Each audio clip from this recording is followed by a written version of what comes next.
In the tall list that he mentions the name of our president, Nana Addo Dankwa Akufo-Addo, the incorruptible Nana Addo Dankwa Akufo-Addo, because ahead of the 2016 election and before 2012, that was the claim that was sold to us, that President Akufo-Addo is incorruptible. Forget about Martin Amidu calling him the mother serpent of all corruption. That has not been cleared. But my concern is not about Cyril Ramaphosa, because I'm not a South African. My concern is not about Messi Ngagwa. He's not my president.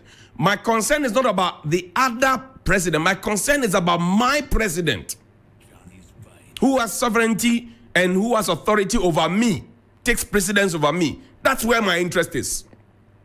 And this is not the first time that the president has been mentioned in such undercover, damning scandals.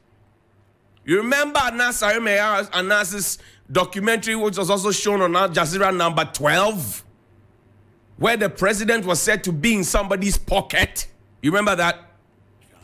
Do you remember Charles Dubois, Dr. Baumia, appearance fee? This is a whole thing, the presidency. And then now this one.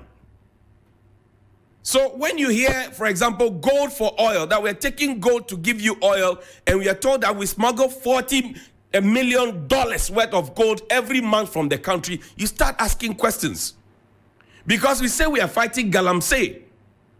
Because we say that we are trying to protect the gold.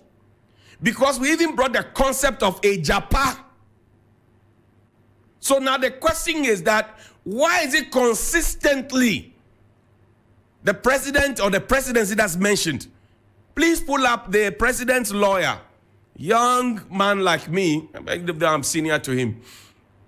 Lawyer Koesuman, international lawyer by all standards. He says the president has not been in private practice since 2000.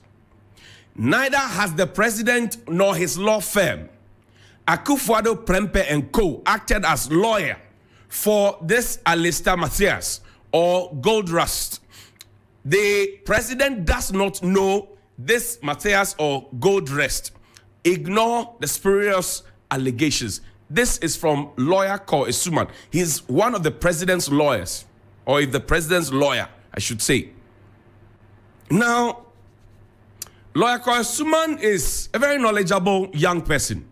The president is also a lawyer, but he's a fanty like me. I am half fanty, but he's a fanty like me, so I want to speak a bit of fanty. Councillor, Macho, good morning. Mpocho mpede bibisa ode. Abadintina entuman tag Al Jazeera. What them tweet him? Why didn't you tag Al Jazeera in this tweet? Because Al Jazeera is supposed to be the people who published what you say is spurious allegations. So if you were debunking the allegations, why didn't you publish it? And as a lawyer, I am not. As a lawyer, an international lawyer of that nature, why didn't we issue an official statement? Because in one of the stories that's making the rounds, we're told that Al Jazeera actually made a request on the president and the presidency to give some information as to whether they had any dealings with this Alistair Matthias.